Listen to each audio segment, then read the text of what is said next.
I've been kind of referencing a certain video that you made lately when people are bringing this conversation up about the whole TikTok ban and stuff like this. But I've Oh, seen a lot of people that are out there like trying to plead their case, like, well, this is how I feed my family. This is what I do. This is my main income. This is that. And now they're going to take it away. We got to fight. And this is not anybody particular. This is so many people that oh the yeah. algorithm has been showing me lately. And I'm like, fuck this. It's like, here we go. And you know what I mean? People asking randomly me, whether it's a coworker or somebody there that is on TikTok, but not like putting out content they're there to view. And they're like, is it really going to happen?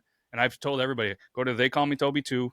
He knows this shit. I don't know anything about like the government and stuff. Maybe I should a little bit more. I don't know how that works, but Toby broke it down in a very good manner. And I said, I can't describe it like him. I said, I just know if it's going to happen. I remember him saying it's going to be 5 to 6 months. If this and this, go watch the video. Yeah. It's, So I essentially don't the know this way it shit. breaks out, like we got it. The House voted for it. Now there's a politician from North Carolina that's in that house. And he got a huge 2.5 million followers from being the transparent politician type of deal. And a lot of people are jumping on him because he said, the TikTok, I don't predict TikTok getting banned. But he also voted. Yeah. He also voted for the potential ban.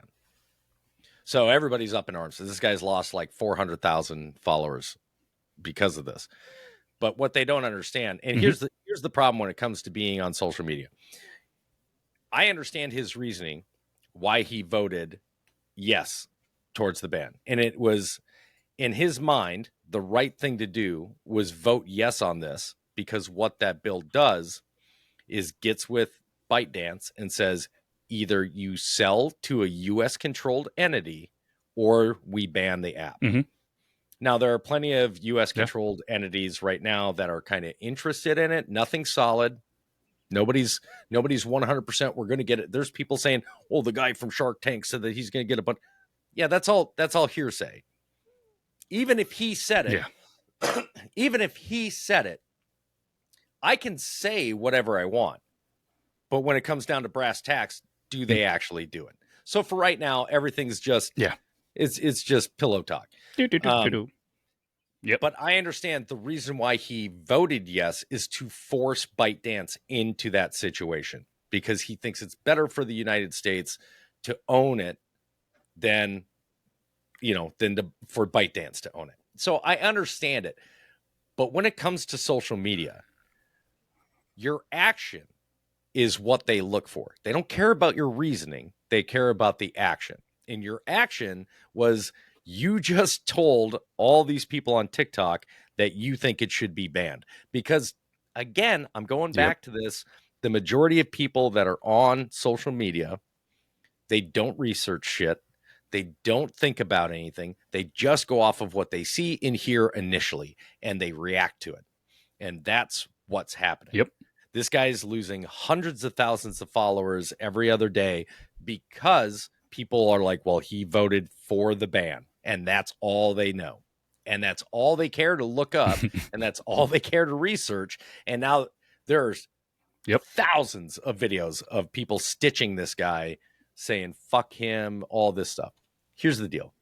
The House voted yes, right? It wasn't unanimous. It was a majority rule. House voted yes.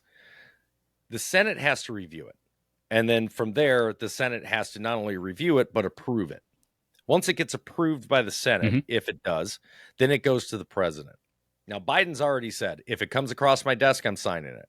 And for the same exact reason that this other representative did, because in Biden's mindset, he thinks the best interest is for it to be controlled by the U.S.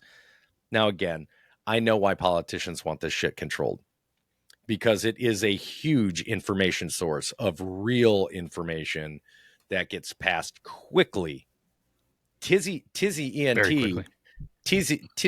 is a perfect example of the benefits of using TikTok, because he will call people out and say, I need to know who this person is. The police need to know who this person is, or these people need to be held responsible. Contact your congressman, or this business did this, and gets results.